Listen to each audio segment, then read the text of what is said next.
Bismillahirrahmanirrahim. Assalamualaikum warahmatullahi wabarakatuh.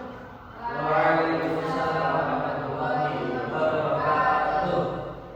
Bagaimana kabarnya hari ini anak-anak? Alhamdulillah baik, Bu. Masih semangat ya? Semangat, Bu. Baik. Sebelumnya mari kita mulai kegiatan pembelajaran pada pagi hari ini dengan membaca basmalah bersama-sama. Bismillahirrahmanirrahim.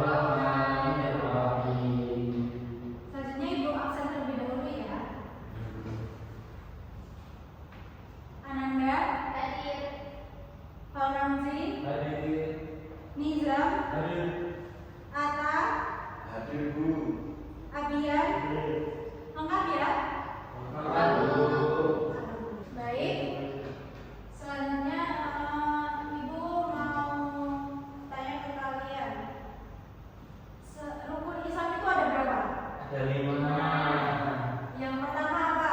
Syahadat, sholat, puasa, zakat, haji. Nah, kebetulan kemarin kan kita sudah membahas tentang rukun Islam yang kedua di sholat. Selanjutnya kita akan membahas rukun Islam yang ketiga yakni Puasa. Baik. Tujuan pembelajaran kita yakni peserta didik diharapkan mampu menjelaskan pengertian puasa. Yang kedua, peserta didik mampu menyebutkan dalil tentang puasa. Kemudian mengidentifikasi rukun dan syarat puasa, menjelaskan hal yang membatalkan puasa, dan yang terakhir mengimplementasikan nilai puasa dalam kehidupan. Ini ada soal, tapi nanti aja ini baru tes ya. Nah, selanjutnya apa itu puasa? Silakan dibacakan Mbak Anda. Apa itu puasa? Puasa atau saum adalah ibadah menahan diri dari makan, minum, dan segala hal yang membatalkan, mulai dari terbit fajar hingga terbenam matahari, dengan niat karena Allah Subhanahu wa Ta'ala. Puasa ibadahnya menahan lapar dan haus, tetapi juga melatih diri untuk mengendalikan hawa nafsu, menjaga ucapan, dan memperbaiki perilaku agar menjadi pribadi yang lebih bertakwa. Jadi jelas ya apa itu pengertian puasa? Pasti kita semua juga udah pernah kan puasa, nggak mungkin nggak pernah. Nah, puasa atau saum itu adalah ibadah, bukan cuma menahan diri dari makan atau minum aja, tapi segala hal-hal yang membatalkan puasa. Dimulai dari kapan? Dari terbit fajar hingga terbenam matahari. Jangan lupa, semua itu harus diniatkan karena Allah. Nah, ini selanjutnya dalil tentang puasa. Dalil kewajiban puasa itu terdapat dalam Al-Quran, yakni surat Al-Baqarah ayat 183. Dibaca bareng-bareng ya. 1, 2, 3. Ya ayyuhalladzina amanu kutiba alaikumus siyamu kama kutiba alal ladzina min qablikum la'allakum tattaqun. Artinya, wahai orang-orang yang beriman, diwajibkan atas kamu berpuasa sebagaimana diwajibkan atas orang-orang sebelum kamu agar kamu bertakwa. Jadi dari dalil ini sudah jelas kalau kita semua itu diwajibkan untuk berpuasa. Allah yang memerintahkan semua itu. Jadi sebagai muslim, seorang muslim kita harus berpuasa. Selanjutnya ada hukum puasa.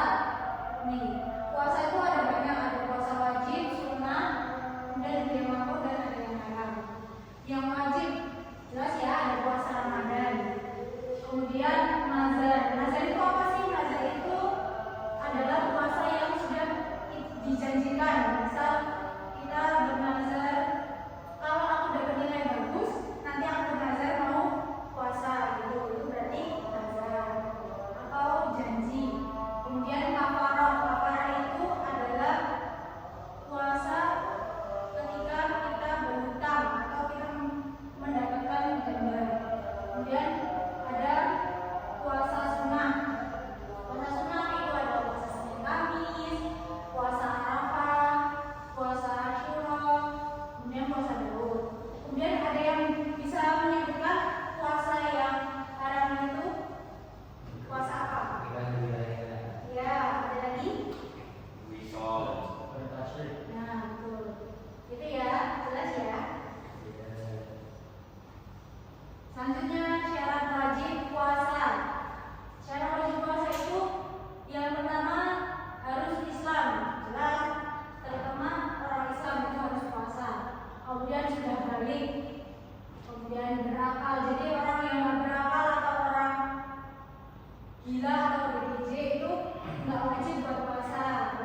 Selanjutnya ada rukun puasa dan sunnah puasa. Rukun puasa itu yang pertama ada niat, yang kedua ada menahan diri dari hal yang membatalkan puasa. Kemudian sunnah puasa, yang pertama ada sahur. Jadi kalau kita berpuasa itu kita disunahkan untuk melaksanakan sahur. Yang meskipun cuma minum aja tapi sunahnya kita harus tetap sahur. Kemudian ditinggalkan berbuka. Jadi jangan karena kita aku belum lapar, nanti bukanya nanti aja. Itu nggak boleh. Kalau kita udah mendengarkan azan maghrib, kita harus segera berbuka. Kemudian berdoa saat berbuka itu juga dianjurkan dan memperbanyak ibadah. Jadi saat kita puasa jangan cuma malas-malasan tidur terus, ya meskipun tidur itu bisa dihitung sebagai ibadah saat kita berpuasa, tapi juga harus memperbanyak ibadah yang lain. Nah ini apa yang membatalkan puasa? Sudah tahu yang membatalkan puasa ada makanan yang dengan sengaja, muntah dengan sengaja, kemudian berhubungan suami istri, haid dan nifas, dan hilang akal. Nah di sini hikmah puasa, tolong Mas Nizam dibacakan.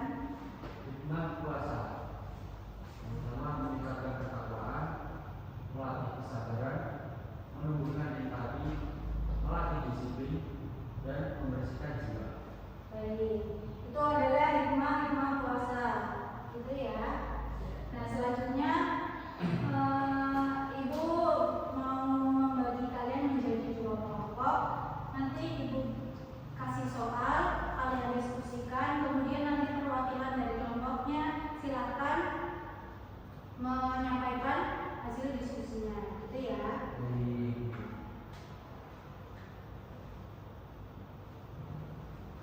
Ibu kirimkan ke grup kelas ya. Baik, Bu. Silakan diskusi.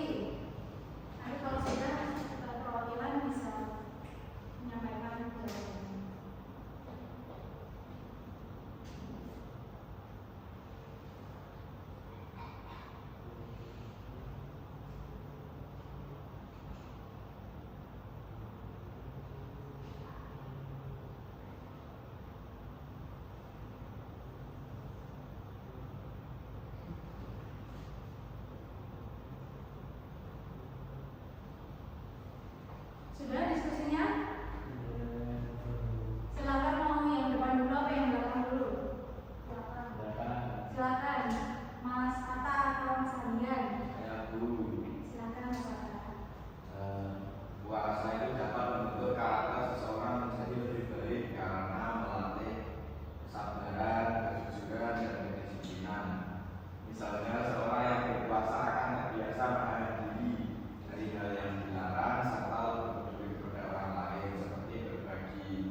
yang dapat Ibu sampaikan.